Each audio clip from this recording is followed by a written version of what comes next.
ทุกคนผมดีใจมากเลยอ่ะคือตอนนี้ทีมกู้ภัยนะครับผมทั้งไทยแล้วก็ต่างชาติที่สนที่กำลังกันในการช่วยเหลือพี่น้องชาวลาวที่ติดเข้าไป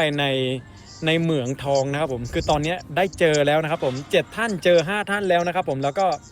มันเป็นคลิปที่ทัดใจมากเลยอ่ะทีมกู้ภัยที่ชื่อครูเบนใช่ไหมครับกับมิสเตอร์มิโกะที่ได้แบบดำน้ำเข้าไปแล้วโผล่ขึ้นมาแล้วแนะนำตัวใช่ไหมครับว่าผมชื่อครูเบนอะไรอย่างเงี้ยครับเป็นคนไทยแล้วก็อีกท่านหนึงก็คือเป็นชาวต่างชาติชื่อมิสเตอร์มิโกะใช่ไหมครับแล้วพี่น้องชาวลาวก็บอกว่าหิวข้าวมากเลยอยู่ที่นี่มาหิวข้าวมาก18วันใช่ไหมครับแล้วก็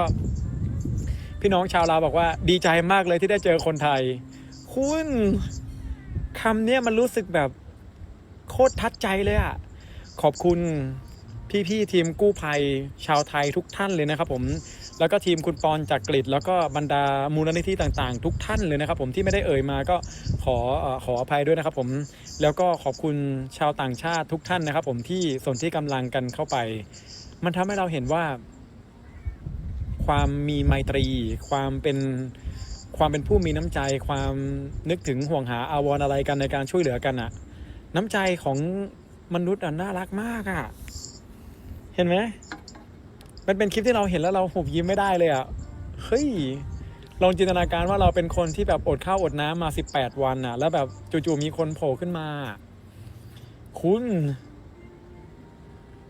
โคตรดีใจเลยอ่ะขอบคุณทุกท่านมากครับผมไม่รู้จะบรรยายยังไงแล้วตอนนี้คือขอบคุณจริงๆครับผมแล้วก็รู้สึกเหมือนกับว่าจะเหลืออีก2ท่านที่ยังสูญหายอยู่ใช่ไหมครับแล้วก็เหมือนจะมีคนมาคอมเมนต์ว่าได้ข่าวว่าเจอแล้วก็ขอให้เป็นข่าวจริงขอให้เป็นข่าวดีต่อมานะครับจะได้ช่วยทั้ง7ท่านออกมาอย่างแคล้วคลาดปลอดภัยทุกท่านนะครับผมเป็นข่าวดีที่สุดเลยนะครับผมขอบคุณทุกท่านด้วยนะครับทุกคนผมดีใจมากเลยอ่ะ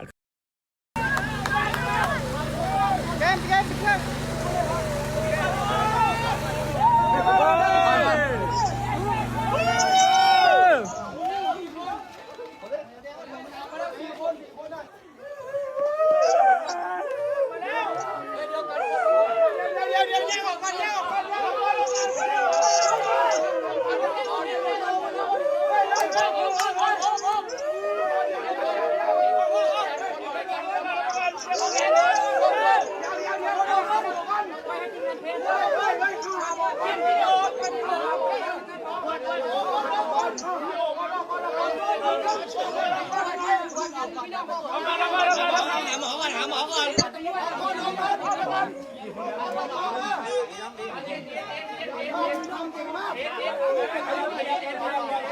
เขามาช่วยเหลือพี่น้องทางลาวจิตวิญญาณ7ชีวิตนะพี่น้องคลิปนี้ก็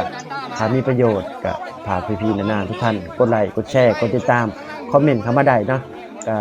ซอยส่งกำลังใจให้ทีมงานทุกท่านนะพี่น้องให้สุขภาพร่างกายแข็งแรงแล้วก็ภารกิจก็ให้จบสิ้นไปโดยดีนะพี่น้องเนาะขอกราบคำว่าสบายดีและสวัสดีครับผม